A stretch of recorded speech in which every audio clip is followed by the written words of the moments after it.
let's talk a little bit about immigration because we have some immigration stuff.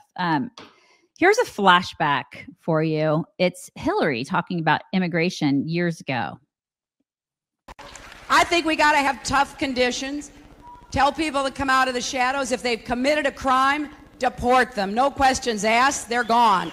I love it.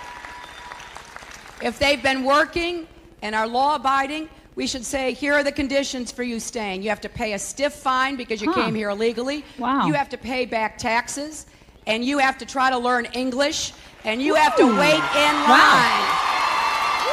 That's weird. Interesting. Really weird. I totally agree with all of that. How's that for agreeing Was that AI? I don't understand. It's just so weird how they've changed. And now they're like, come on in. And we'll give you all sorts of free shit. So bizarre. Okay, so Democrats now are like Senator Alex Padilla, I think that's how you pronounce his name, in California. He wants to use taxpayer dollars to cover legal fees for criminal illegal aliens who are facing deportation. A conflict unless that's what Trump wants. The governor has called a special session that will convene this week to set aside money to battle the Trump administration.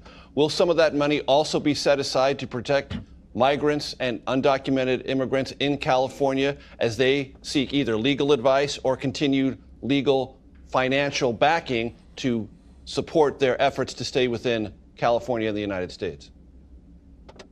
Yeah. Again, if the first Trump administration is any indicator, we know that there will continue to be a lot of fear in communities that deserve to know what their rights are and what their rights are not. And so if it's legal assistance, legal advice, legal support, that's just the California way. We embrace our diversity. Our diversity is what's made our communities thrive and our economy thrive. And so we will assist families against the threats of the Trump administration.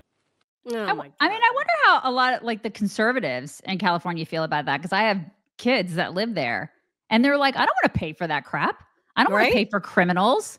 I don't want to pay for the legal fees of criminals. It's not the California way. I mean, it's such bullcrap. So Tom Homan, especially when they talk about the rights of these illegals, right? What about the rights of the citizens of this country to be protected from an invasion by illegals? What about our right to have sovereignty, for crying out loud? And criminals, do they have rights? Do you have? I mean, well, they do. But what kind of rights? Seriously, do you have? Okay, you have a right for me to pay for you. I have to pay for that. I have to pay for a bunch of BS. Right. It's asinine is what it is. So Tom Homan, he has something to say about Alex. I mean, like people like Alex. We're going to get to that in a minute. But first, there's a reason that we've had this invasion.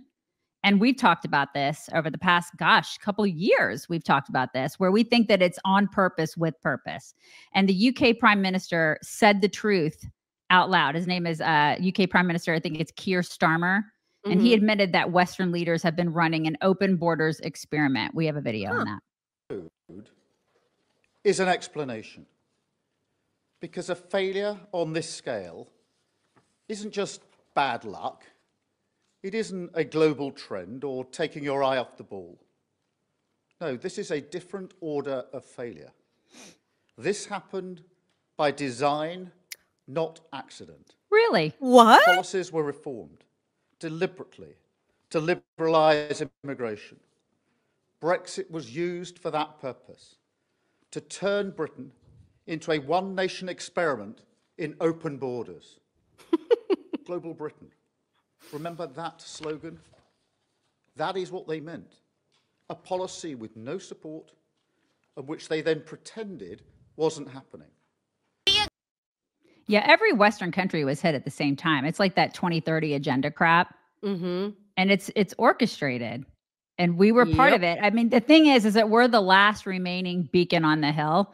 And I thank God that Trump was elected, because I feel like at least he can try to turn it around.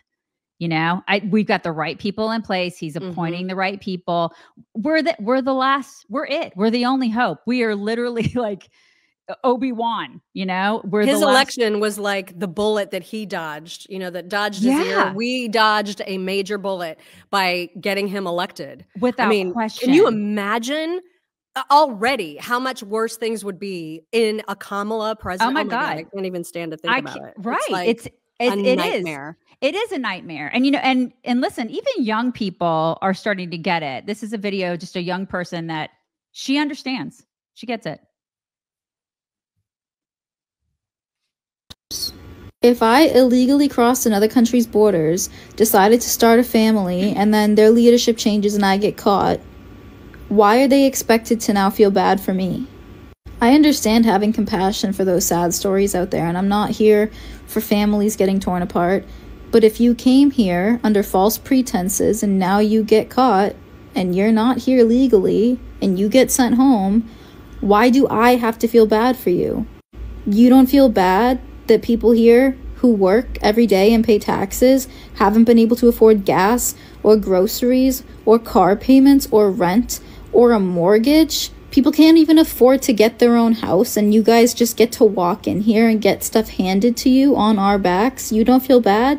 What if Americans walked into your country and started demanding housing demanding food vouchers because what you were already supplying us with for free wasn't good enough? All I'm saying is the entitlement is getting a bit too out of hand, and that's exactly why Trump and Homan are going to step in. This country needs a harsh dose of reality, and that's what we're about to get. That's right. I love it. I'm so ready for the harsh dose of reality. I'm ready for it. Same. And Tom Homan is not messing around. Here's Tom Homan.